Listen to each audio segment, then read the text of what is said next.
പരീക്ഷ മലയാളിയുടെ പുതിയൊരു വീഡിയോയിലേക്ക് എല്ലാവർക്കും സ്വാഗതം. അപ്പോൾ എല്ലാവരും സുഖമായിട്ടിരിക്കുമെന്ന് വിശ്വസിക്കുകയാണ്. അപ്പോൾ നിങ്ങളുടെ തമ്മിൽ കണ്ട പോലെ നമ്മൾ ഇന്നൊരു പാരീസ് എയർ ഷോയ്ക്ക് പോവുകയാണ്. ലോകത്തിലെ തന്നെ ഏറ്റവും ലാർജസ്റ്റ് ആയിട്ടുള്ള എയറോസ്പേസ് ഇവന്റ് ആണ് ഈ ഒരു ഇന്ന് 54ാമത്തെ പാരീസ് എയർ ഷോ ഇവിടെ നടക്കുന്നുണ്ട് ഫ്രാൻസിൽ. അപ്പം ഏകദേശം ഒരു 6 ദിവസത്തെ ഇതാണ്. നമ്മളിപ്പോൾ 4ാമത്തെ ദിവസമാണ് പോകുന്നത്. അപ്പോൾ ഞാനും ഇന്ന് എൻ്റെ കൂട്ടത്തിൽ തിലിബ്രോയും ഉണ്ട്. ഇപ്പം ഇവിടുന്ന് ഏകദേശം ഒരു 1.25 മണിക്കൂർ യാത്ര ഉണ്ടല്ലേ? 1.25 മണിക്കൂർ യാത്ര ഉണ്ട്. അപ്പം നമ്മൾ ട്രാം 2 മെട്രോയും കയറിയിട്ട് പിന്നെ ഏകദേശം 15 മിനിറ്റ് നടക്കാനുണ്ട് ആ ഒരു സ്ഥലത്തേക്ക്. അതൊരു ലബൂഷ എന്ന് പറഞ്ഞൊരു എയർപോർട്ടിലാണെന്ന് എനിക്ക് തോന്നുന്നു. അപ്പം നമ്മൾ എന്തായാലും പ്രൈവറ്റ് എയർപോർട്ട് അല്ലേ, അപ്പോൾ അവിടെ ചെന്നിട്ട് കുറേയധികം കാഴ്ചകളും അതുപോലെ തന്നെ കുറേയധികം വിവരങ്ങളും ഒക്കെയാണ് ഈ ഒരു വീഡിയോയിൽ നമ്മൾ ഷെയർ ചെയ്യാൻ പോകുന്നത്. അപ്പോൾ നമുക്ക് എന്തായാലും ഈ ഒരു 54ാമത് പാരീസ് എയർ ഷോയുടെ കുറേയധികം കാര്യങ്ങളിലേക്ക് നമുക്ക് ഈ ഒരു വീഡിയോയിലേക്ക് പോവാം.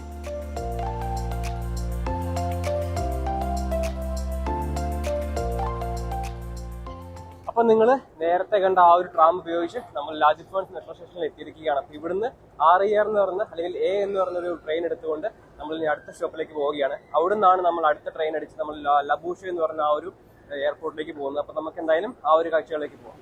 ഈ വരുന്നതാണ് ഫ്രാൻസിലെ RER എന്ന് പറഞ്ഞൊരു മെട്രോ സിസ്റ്റം. അപ്പോൾ ഈ ഒരു ലൈനിൽ കയറിക്കൊണ്ട് നമ്മൾ നേരെ ഷത്ലെ ലയാൽ എന്ന് പറഞ്ഞൊരു സ്റ്റേഷനിലേക്ക് പോവുകയാണ്. ലോകത്തിൽ തന്നെ one of the largest underground metro സ്റ്റേഷനാണ് ഷത്ലെ ലയാൽ എന്ന് പറയുന്നത്.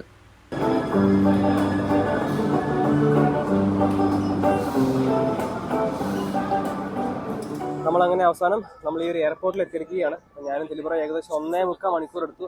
1.5 മണിക്കൂർ എടുത്താണ് നമ്മളിവിടെ എത്തിയിരിക്കുന്നത്. നിങ്ങൾക്ക് കാണാൻ സാധിക്കും അവിടെയാണ് ആ ഒരു എക്സിബിഷൻ നടക്കുന്നത്. ലോകത്തിലെ തന്നെ ഏറ്റവും വലിയ ലാർജസ്റ്റ് എയറോസ്പേസ് ഇവന്റ് ആയിട്ട് ഈ ഒരു പാരീസ് എയർ ഷോ മാറാൻ കാരണം വേറൊന്നുമല്ല. ഏകദേശം 2000-ലധികം എക്സിബിറ്റേഴ്സും അതുപോലെ തന്നെ കുറേയധികം സ്റ്റാർട്ടപ്പുകളും ഏകദേശം അതുപോലെ തന്നെ 50-ൽ പരം രാജ്യങ്ങളിൽ നിന്നുള്ള ഡെലിഗേറ്റ്സും അവരുടെ കമ്പനീസും ഒക്കെയാണ് ഈ ഒരു എയർ ഷോയിൽ വരുന്നത്. ഇപ്പോൾ ഇവിടെ നിൽക്കുമ്പോൾ തന്നെ ഈ ഒരു ദൃശ്യങ്ങളൊക്കെ നമുക്ക് കാണാൻ സാധിക്കും. എത്ര ഈസി ആയിട്ടാണ് അവർ ഹെലികോപ്റ്ററുകളും വിമാനങ്ങളും ഒക്കെ പറത്തുന്നതൊക്കെ നമുക്ക് കാണാൻ സാധിക്കും. അവരുടെ സ്കില്ലൊക്കെ അവർ കാണിക്കുന്നത് നിങ്ങൾക്ക് ഇപ്പോൾ കാണാൻ സാധിക്കും. അതിന് പുറമെ ഏകദേശം ഒരു 4.4 ബില്യൺ അല്ലേ, $4 ബില്യൺ കച്ചവടം അല്ലെങ്കിൽ സെയിൽസ് ആണ് ഈ ഒരു ഇവന്റിലൂടെ ഈ ഒരു എക്സിബിഷനിലൂടെ ഇവിടെ നടക്കുന്നത്. അപ്പോൾ നമുക്ക് എന്തായാലും അതിന് കൂടുതൽ അകത്തുള്ള കാഴ്ചകളിലേക്ക് നേരെ പോവാം.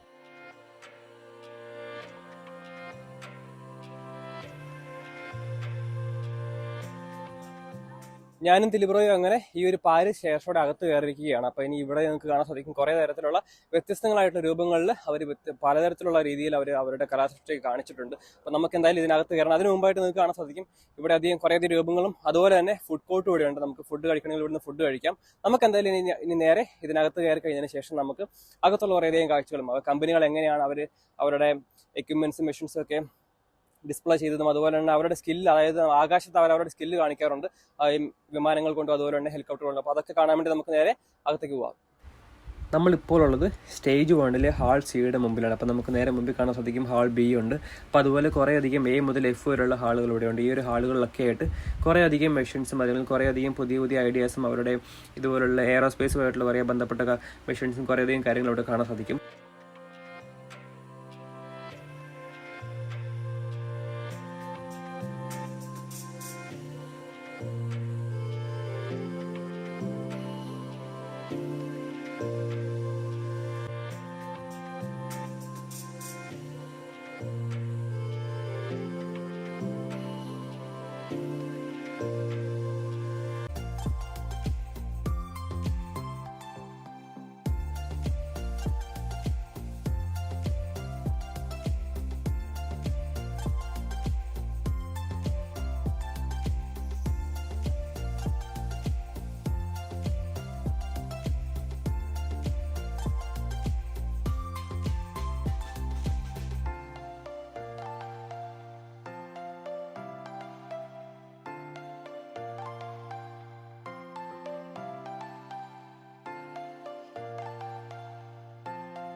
അങ്ങനെ അകത്തെ കുറേ വിശേഷം കണ്ടു കഴിഞ്ഞ് നമ്മളിതാ പുറത്തേക്ക് എത്തിയിരിക്കുകയാണ്. കുറേയധികം ജനങ്ങളാണ്, അത്രയധികം ആൾക്കാരാണ് ഇത് കാണാൻ വേണ്ടി ഇവിടെ വന്നിരിക്കുന്നത്.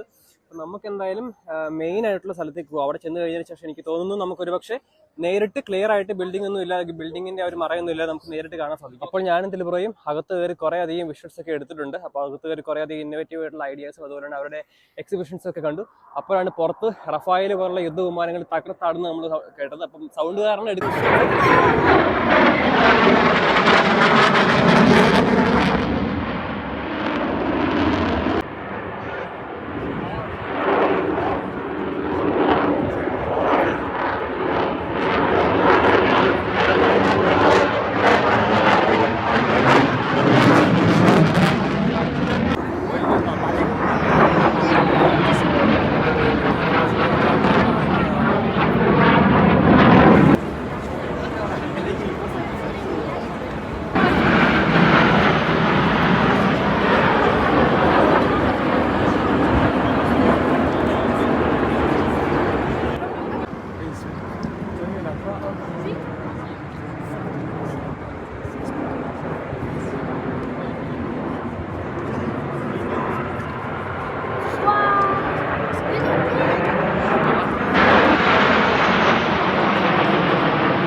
സമയം ഇപ്പോൾ ഇവിടെ ഏകദേശം 4 മണിയാകാറായി. അപ്പോൾ ഇത്രയും നേരം നിങ്ങൾ കണ്ട കാഴ്ചകളൊക്കെ ഈ ഒരു ആകാശത്തിലാണ് നമ്മൾ ഈ ഒരു കാഴ്ചകളൊക്കെ കണ്ടത്. നമുക്ക് എന്തായാലും നമ്മൾ എല്ലാവരും പോകുന്ന പോലെ തന്നെ നമ്മളും തിരിച്ചു പോവുകയാണ്. എങ്കിലും ഇവിടെ ഷോ ഏകദേശം ഒരു 6 മണി വരെ ഒരു ഷോ ഉണ്ട്. നമുക്ക് എന്തായാലും തിരിച്ചു പോയിട്ട് പുറത്തെത്തി കഴിഞ്ഞതിന് ശേഷം പുറത്തെത്തിയിട്ട് കുറേയധികം കാര്യങ്ങളെ പറ്റി സംസാരിച്ചിട്ട് നമുക്ക് ഈ ഒരു വീഡിയോ വൈൻഡപ്പ് ചെയ്യാം.